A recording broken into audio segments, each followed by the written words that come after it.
Well, when it comes to the world's fittest athletes, you might think of marathon runners or swimmers, weightlifters.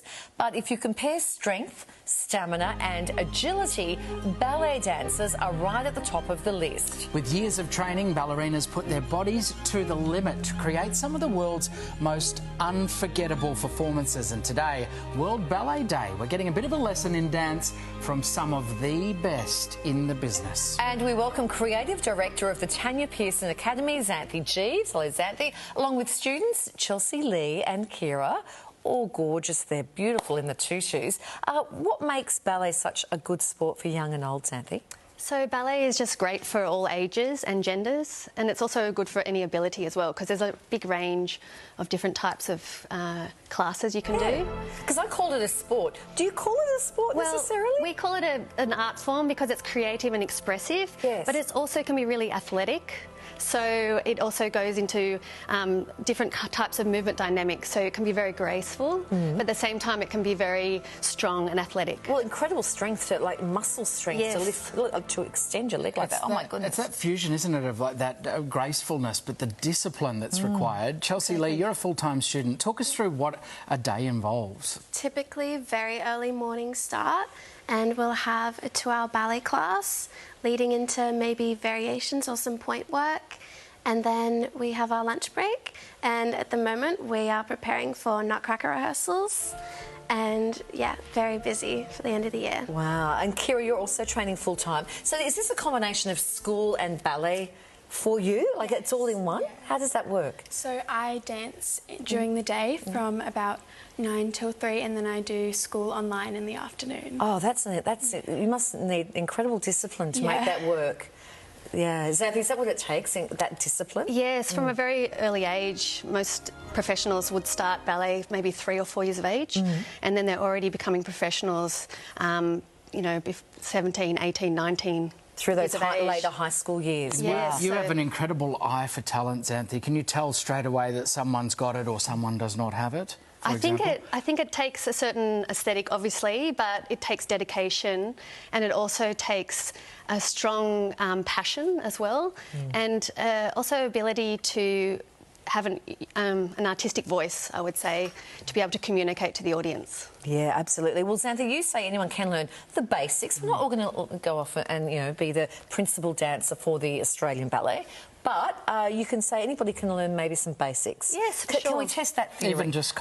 Matt would like to test the theory. Yes, I think we can. I'd love to. It's possible for anyone. So we're going to start in first position, which is where we turn our legs out from the top of the hips. Like that's that? it. Like Donald Duck. Oh, wow, that's very impressive. Like that? He's got quite the turnout. Why is Kylie doing nothing? That's a great natural turnout.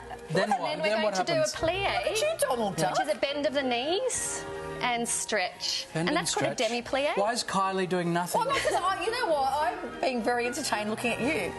And then we're going Not so much a claw. Not so much a claw, so you hang... Just a gentle reach. Just a gentle reach. Yes. Just a gentle reach. And the girls are going to demonstrate a grand plie, which you don't need to do. Oh, yeah, that's But they're good. going to go the full plie. Oh, you could do that. And then there. Plie. Yes!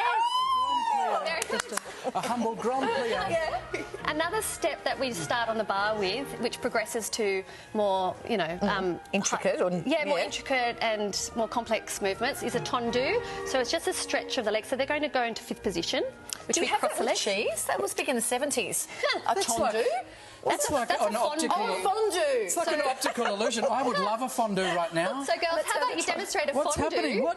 And a fondue Back to is... front. Fondue means melt. What? Melts it? Yes, so we use it... We're very... Look, I know. Yeah, so that's a tendu with a fondue together. A tendu with a fondue. And girls, just do a fondue. Hang on, you're just calling it a fondue for me. That's right? a Why is fondue. Kylie- No, it's actually a fondue. So that's a fondue. Oh, there is a fondue. Yes. What?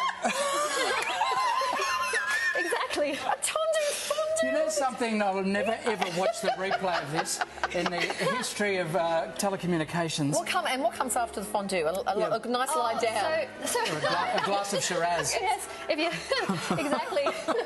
If you on the bar, we progress from the fondue to rond de jambe, which is circle of the leg. Oh, show us that, girls, because Yeah, that can sounds we see a that circle sounds of the leg? beautiful. So we do rond de jambe. So they're circling the leg. So just keep doing some rond de jambes. You do the rond de jambe. I would love to say rond de jambe. I'd like to say rond de jambe. Yes. And then what would come after? What about a leg They lift? do also, girls, how about you do a développé écarté? Oh, yeah, développé écarté. So développé écarté, where we start to lift the legs. Oh, look at that, girl. Coming down. Gorgeous. And then coming down. That's just beautiful. And that takes incredible strength. It takes Yes. incredible So strength to get up When there. the children start... Oh, we've really got to lean on that bar. Well done, well done. When the children... It's the claw. I'm having Yeah, problems with your claw. because Yes. Tara is... So, you know, it's not so graceful when you're just doing that, eh?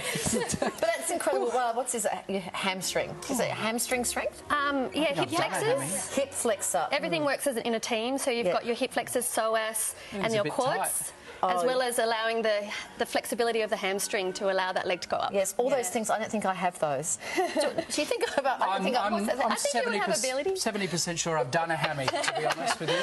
Thank you so much, Xanthi and girls at Chelsea and Kira. Thank you so much. Beautiful, beautiful. And You're amazing. Thank you for tolerating me. And that You did a great job. And that is World Ballet Day.